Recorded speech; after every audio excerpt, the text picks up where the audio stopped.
PoK में सन्नाटा पसरा है। होटल खाली है, गेस्ट हाउसों में आर्मी ने डेरा डाल दिया है, बच्चों को स्कूलों में युद्ध सिखाया जा रहा है, पर्यटक लौटा दिए गए हैं और पाकिस्तान के माथे पर पसीना साफ नजर आ रहा है। क्या पाकिस्तान को भारत से डर लग रहा है? क्या पीओके में कोई बड़ी सैन्य कार्रवाई की तैयारी हो रही है?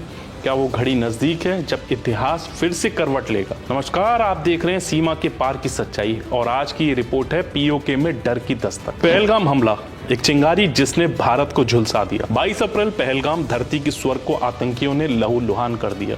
26 बेगुनाह मारे गए, एक आतंकवादी हमला जिसने पूरे भारत को झकझोर दिया। इस हमले की जिम्मेदारी ली द रेजिस्टेंस फ्रंट ने, एक ऐसा संगठन जिसे भारत ने हमेशा पाकिस्तानी ISI और लश्कर तैयबा की पैदाइश बताया है। भारत ने कहा यह हमला सिर्फ आतंक नहीं, ये पाकिस्तान की साजिश है। और यहीं से शुरू होती है डर की वो कहानी जो पीओके की गलियों में गूंज रही है। पीओके एक मिलिट्री कैंप में तब्दील।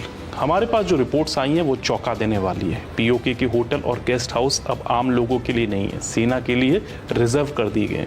मदरसे और स्कूल 10 दिनों के लिए बंद कर दिए गए।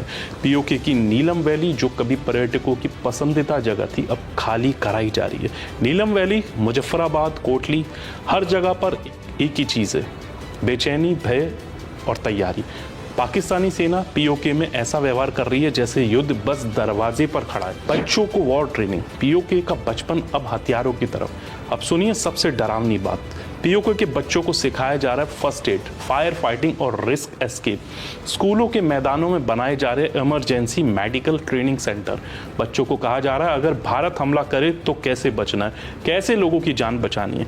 आप सोच सकते हैं एक ऐसा मुल्क जो अपने ही बच्चों को जंग की तैयारी करवा रहा है वो कितना डरा हुआ होगा। भारत का रुख चुप्पी में भी है चिंगारी। अब बात भारत की। भारत ने किया बड़ा कदम, सिंधु जल संधि निलंबित, पाकिस्तानी नागरिकों के वीजा रद्द, दिल्ली में पाकिस्तानी दूतावास के सामने प्रदर्शन, एयर स्पेस बैन। प्रधानमंत्री मोदी ने सेना को दी खुली छूट, जो जरूरी है वो करो। ये वही भारत है जो अब सर्जिकल स्ट्राइक से आगे बढ़ चुका है।